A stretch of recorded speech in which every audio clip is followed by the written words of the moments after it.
There's a sound paper makes while it's been sitting still for years. It's not loud.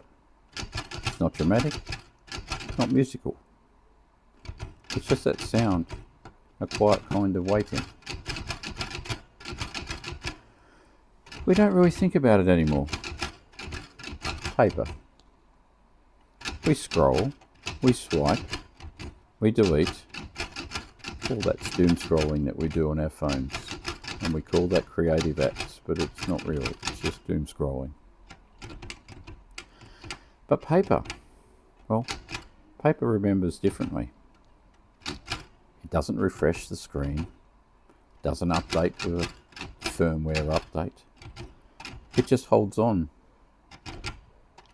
to handwriting that no longer exists, to moments that no one thought to document properly, to pieces of people that somehow outlived them.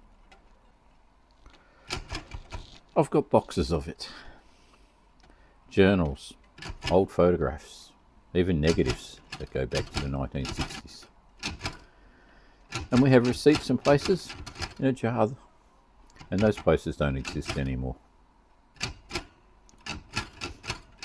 It's little fragments of a life that I don't always recognise as my own.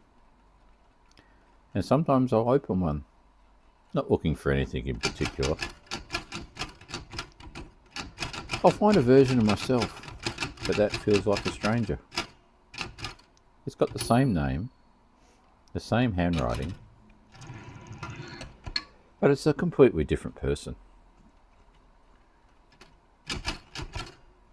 That's the thing about nostalgia. It's not really the past. It's about that feeling. You know, the feeling of trying to reach it again. And paper, well, paper is the closest thing we have to time travel that actually works. We don't have a TARDIS. We don't have a magic watch. Because when you hold paper, you're not just remembering, you're actually touching something. A tactile feeling. And touching something that existed in an exact moment of time. Now there's texture to paper. It's the weight of a page, the way the ink bleeds just slightly into the fibres, the crease when someone's been folded and unfolded over and over again. Crossed out words, smudged ink, half-finished thoughts, dare I say it, whiteout. It's things we edit out instantly now, but back then they just stayed on the paper. And somehow, keeping it on paper makes us more honest.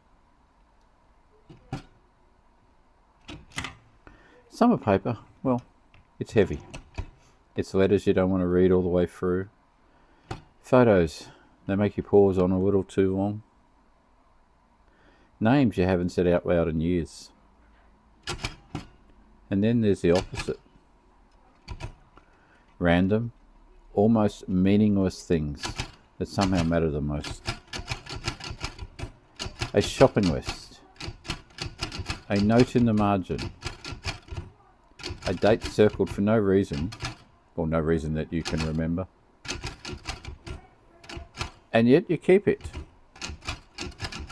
Because something you know, or something's in it that you know, it meant something to you sometime, or at least once in your past.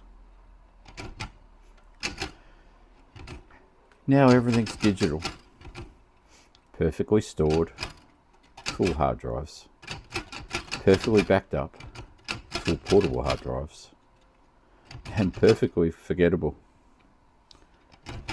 Thousands of photos that no one will ever print, and that's just from one day.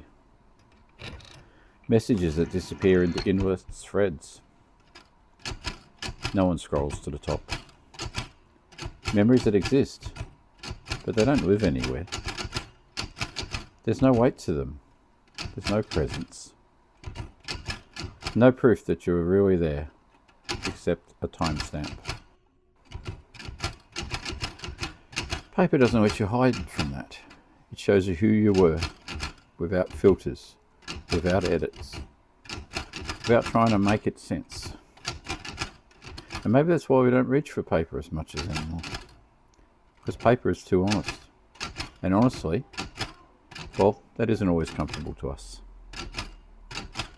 But every now and then, you sit down, you open something old, and for a moment, everything lines up. Past, present, and memory. And all in the same place. And it's quiet, not sad, not overwhelming. It's just peacefully still. There's a kind of nostalgia that only exists on paper.